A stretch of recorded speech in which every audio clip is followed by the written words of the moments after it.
Welcome to super Kerala channel. Result நான் நேற்று result கொடுத்துருக்கோம். சைபர் 19 ரிசல்ட் பொறுத்த வரைக்கும் சைபர் 19 ரிசல்ட்டு. ஆல் போர்டு பொறுத்த வரைக்கும் 9ஆம் நம்பர் வின் பண்ணிக்கிறான். ஏ போர்டு பொறுத்த வரைக்கும் சைபர் இருக்குது. அதே போல் சி போர்டு வரைக்கும் 9 இருக்குது, 1 இருக்குது, ஆனால் மாறி இருக்குது. ஏபிபிசிஎஸ்சி பொறுத்த வரைக்கும் 19 வின் பண்ணிக்கிறோம். சைபர் 19 ஆனால் 419 கொடுத்துருக்குறோம். ஏபிபிசிஎஸ்சி பொறுத்த வரைக்கும் சைபர் 2 இருக்குது, சைபர் 9 வின்னிங்கிறோம். மாசான வின்னிங்ஸ் எடுத்துருக்கிறோம். பிசியில் 19 வின்னு. ஏ போர்டில் சைபர், ஆல் போர்டில் 9 ரிசல்ட்டு. இதை நம்ம கொடுத்துருக்குறோம். அற்புதமான result.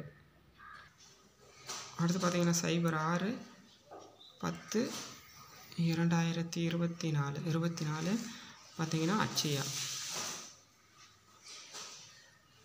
அட்சயாவுடைய all board guessing. All போர்டுடைய கெஸ்ஸிங் பொறுத்த வரைக்கும் 3-8-5 இதுதான் இருக்குது நண்பா. இந்த வீடியோ உங்களுக்கு பிடிச்சிருந்தால் லைக் பண்ணுங்கள், கமெண்ட் பண்ணுங்கள். தொடர்ந்து வீடியோவுக்காக முழு ஆதரவு கொடுங்க.